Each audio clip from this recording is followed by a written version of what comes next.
Perfection is a lie. It whispers, "Not yet. You are not ready. Wait until it's better." Stop chasing perfect. Start showing up. You have been waiting for the right moment, the right mindset, the version of yourself that finally has everything together before you begin. That version is never coming. This video covers why readiness is a psychological trap, what the science of behavior change actually says about how discipline gets built, and a practical framework you can apply starting today. Not tomorrow. Not when things calm down. Today. Stay until the end. Because the final piece of the framework is the one most people skip entirely, and it is the piece that determines whether any of this actually sticks. When you face a task that carries uncertainty, discomfort, or the possibility of failure, your brain does something predictable. It produces resistance. That resistance gets translated into a felt sense that you are not quite ready yet. That you need a little more time. A little more information. A little better conditions. The feeling is real. The interpretation is false. Readiness as you imagine it does not exist as a prerequisite to action. It exists as a consequence of action. The athlete who trains consistently does not feel ready before every session. They feel tired, unmotivated, busy, and resistant in exactly the same proportions you do. They go anyway. The readiness accumulates over time as a product of repeated action rather than arriving in advance of it. Psychological research on this is consistent. A study published in the British Journal of General Practice found that it takes an average of 66 days for a new behavior to become automatic. Not 21 days, as popular culture frequently claims. 66 days. And during most of those 66 days, the behavior does not feel natural. It does not feel good. It does not feel easy. It feels like work. That is not a sign you are doing it wrong. That is simply what the early phase of building a behavior looks like from the inside. The framework begins with one foundational principle. Action precedes motivation. Not the other way around. You have been operating on the assumption that you need to feel motivated before you can take action. This is backwards. Motivation is not a fuel that powers action. It is a byproduct of action already taken. You do not feel like working out until you start working out. You do not feel like writing until you have written the first sentence. You do not feel like doing the hard thing until you have done the first small version of it and your brain has received the signal that doing it is survivable. The practical implication of this is significant. Stop asking yourself whether you feel motivated. That question is irrelevant to whether you take the action. The relevant question is whether the action is worth taking. If it is, you do it regardless of how you feel. The feeling follows. The first pillar of the framework is called commitment devices. A commitment device is any external structure you create in advance that makes following through easier and not following through harder. This is not a new idea. Ulysses had himself tied to the mast of his ship before sailing past the sirens because he knew his future self would not be able to resist the song. He did not trust his in-the-moment willpower. So he removed the option to fail before the moment arrived. You do the same thing. You put your running shoes next to your bed the night before. You pay for the class in advance so that not going means losing money. You tell 3 people you are starting something, creating social accountability that raises the cost of quitting. You set up your workspace before you need it so that starting requires minimal friction. Each of these is a small version of tying yourself to the mast. You are making future decisions from a present self that has more clarity and more commitment than the version of you who will face the moment of resistance tomorrow morning.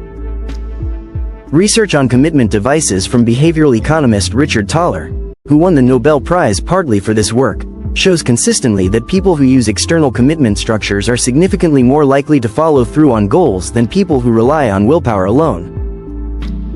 Willpower is a finite and unreliable resource. Structure is not. Structure does not get tired. Structure does not have bad days. Structure simply makes the desired behavior the path of least resistance. The second pillar is identity-based framing. This one is philosophical, but it has deeply practical consequences. Most people set outcome-based goals. They want to lose 20 pounds, write a book, build a business, get fit. The problem with outcome-based goals is that they locate your identity in a future state you have not yet achieved. Every day you have not yet achieved the outcome, you are in a state of failure relative to your own self-image. That is a psychologically exhausting place to operate from. Identity-based framing shifts the question from what do you want to achieve to who are you becoming. A person who wants to lose 20 pounds goes on a diet. A person who identifies as someone who eats with care and moves every day makes a different set of choices in every moment because those choices are expressions of who they are rather than steps toward a distant goal. The behavior becomes self-reinforcing because it is consistent with identity rather than dependent on proximity to an outcome.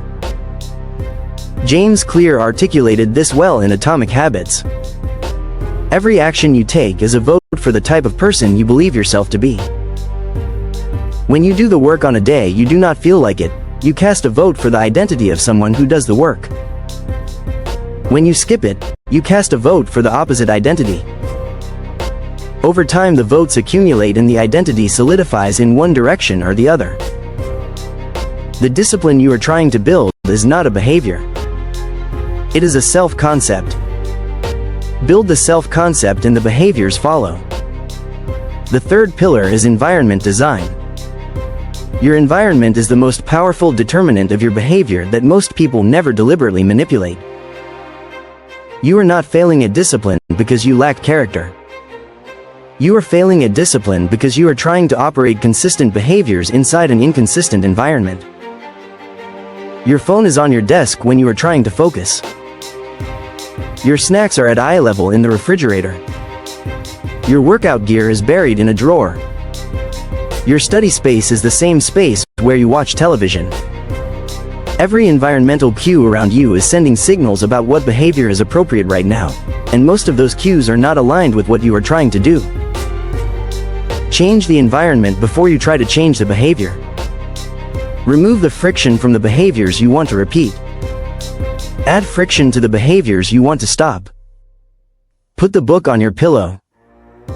Put your phone in another room.